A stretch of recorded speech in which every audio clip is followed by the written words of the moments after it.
Duke Chapel is perhaps the most iconic building in Durham, North Carolina. It's literally the symbol of Duke University, and the Duke name is synonymous with Durham. It is a gorgeous building, and it's one of the city's tallest. But the architect who designed it never set foot inside it. He never even got to lay eyes on it in person. And for many decades after the chapel was built, almost nobody knew that Duke Chapel was designed by an African American. This is the story of Duke Chapel and its designer, Julian Abele.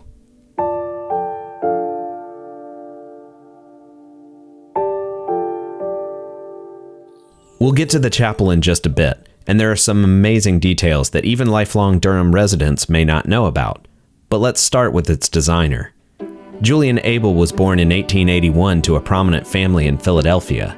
He was the first black student admitted to the Department of Architecture at the University of Pennsylvania. At the age of 20, he won a competition and had one of his designs constructed at Haverford College. This would be his first commission. Abele was the first black graduate of the university in 1902. He excelled in art and math and was well liked by his peers, who gave him the nickname Willing and Able. He traveled around Europe between 1903 and 1906 and developed a love of the architecture there, particularly the Louis XIV French style. In 1906, Abele joined the architecture firm of Horace Trumbauer. He would work on the massive Philadelphia Museum of Art, a 14-year plan. Though the building is credited to Howell Lewis Shea, Julian Abele is thought to have created the final perspective drawings, and he is credited with the exterior terraces. You know, those famous steps.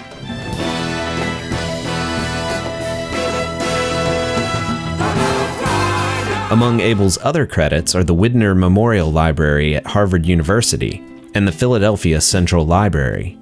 But his biggest legacy remains at Duke, and Duke Chapel was the only design he signed his name to while his boss Trumbauer was alive. You see, because Abele was black, his signature was not included on most of the designs. This changed after Trumbauer died, and Julian Abele, who was then chief designer at the firm, became a partner. The lack of signatures has made it somewhat difficult to realize his importance over the years, but his style is distinct, and historians have been able to identify his works, which are currently known to number over 400. Julian Abele designed many of the buildings that make up Duke's West Campus, including the Allen Administrative Building and Cameron Indoor Stadium. But he would never see those buildings in person. Julian Abele died in 1950. Duke University would not be integrated until 1961. Duke Chapel still stands as his crowning achievement. At 210 feet tall, the bell tower overlooks the Sarah P. Duke Gardens, the West Campus, and peers out to downtown Durham. The chapel was built in the collegiate Gothic style of architecture, notable for its use of spires, stonework, and ribbed vaulted ceilings.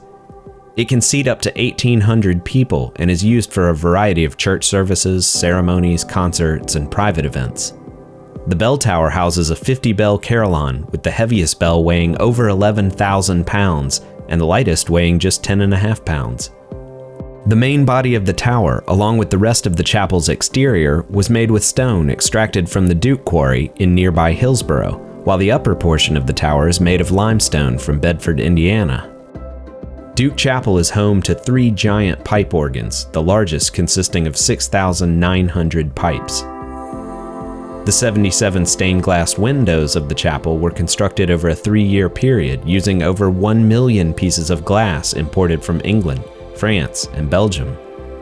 The memorial chapel was added later to provide a final resting place for the Duke family benefactors, Washington Duke and his sons James and Benjamin. There is also a crypt underneath the chapel, which was closed during our visit.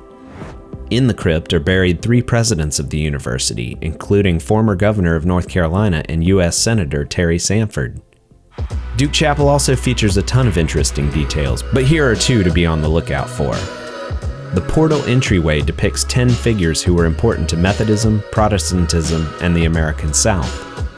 Martin Luther, who famously posted his grievances against the church and changed theology in the early 16th century, stands in the center of the left side, and founding father Thomas Jefferson stands on the leftmost spot on the right side, next to an empty spot. That spot was occupied by General Robert E. Lee until 2017, when protests and outcry against Confederate memorials caused the university to remove the statue. Inside the chapel, you'll have to go all the way up to the chancel area to find another oddity. If you look closely, you may spot a tiny mouse, one of at least 2 or 3 hand-carved wooden mice, depending on who you ask. Apparently, there was an artisan with a sense of humor.